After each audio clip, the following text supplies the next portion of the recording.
Hello, today I'm painting the sunset scene. They can be quite challenging. I don't paint them very often, so I thought it's about time I tried again. And my first job is to create some big shapes. Generally this painting is going to be kind of on the pinkish side, so I'm careful to pick pretty much pinks everywhere. It's quite easy to think the water's blue and the sky's blue, etc. But especially when you have a sunset scene, you're gonna have different tones than usual. That's why it can be quite tricky.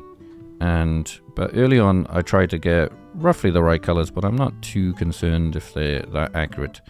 You'll see later that I adjust the colors quite often, but I do want to get a rough idea of what it's going to look like color wise.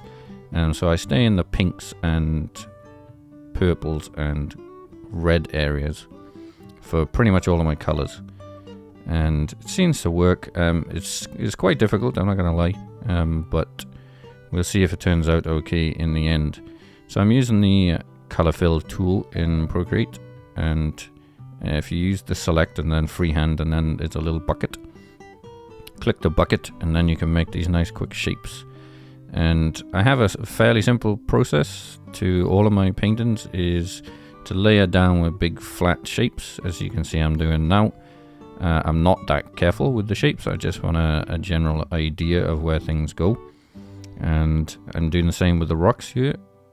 It might look like I'm making random shapes, but that's not quite true.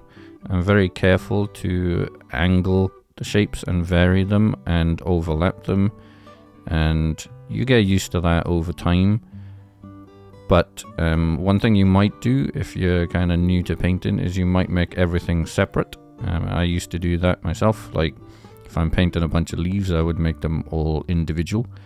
So the same with the rocks. You can see that I'm building up the highlights, but I'm still careful to overlap and make sure there's a varying degrees of shapes. And you see at the back, like I merge all the shapes together, because the further away you go, the less you're going to see and the less separation you're going to see.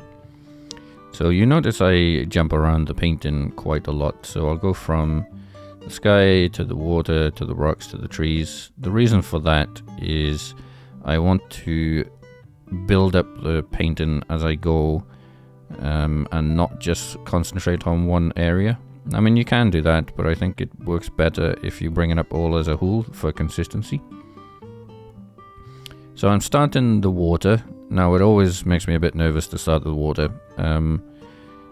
If you've ever painted water, you know it can be quite difficult. And I've got a reference on my other screen that gives me an idea of what I'm doing, but water is so complicated you can't really follow the reference as such. So I don't. I generally have a pretty simple formula that I stick to, and it works most of the time. It won't be accurate to the reference really, but I'm not too worried about that. So what I really do is I take the colors from the environment. So that's why it's important that you build up the painting bit by bit. And I put the environment colors into the water. So you'll see me color picking the sky, and well, mostly the sky in this case, and pushing it into the water. And then I'll use the smudge tool to move it around, making sure I move horizontally. Otherwise it will look like the water is tilted, which wouldn't look good. And then there's another simple part, is when you have rocks, they cast a shadow underneath and they block out the reflections. So I simply put a very dark color under the rocks and push it around vertically down, making sure my strokes are still horizontal. It's very important that your strokes are horizontal on the water at all times, or it'll look weird.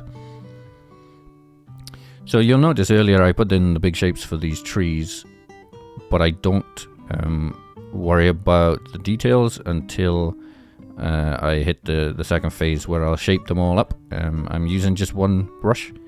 This is the technical pen in the inking section. It doesn't really matter. The only brush I actually care about, as long as it's got hard edges, so everything doesn't look like it's out of focus, which is important for my style anyway, which is kind of graphic-y, you know, a little bit like vector type shapes. And so I need a hard edge. Now it depends if you want to go a bit more realistic, you can use the softer brushes or the texture brushes. Don't really get hung up with the brush. It's the technique of how you use the brush. and it doesn't really matter which one you use, so don't get hung up about that. Just pick one you like and stick to it until you get used to it. But I would suggest that you use a hard brush, not a soft brush, because you can soften edges quite easily with the smudge tool, especially in Procreate. So another technique, I'm back to the water, and as I said, I do the shadows underneath the rocks, and to make sure that it's obvious that they're in the water, otherwise they look like they're floating. And then another thing to integrate them is to put little white lines. They're not quite white, they're like a little grey underneath them, so that's where the water's breaking, and they'll sit them down even better. Nice little details here up the front is to add a few flowers. This scene is very dark, so you don't want to go too crazy with this kind of stuff or it'll lighten it up too much. And I thought I would make the sun a little bit brighter where the mountain, or the biggest mountain, is.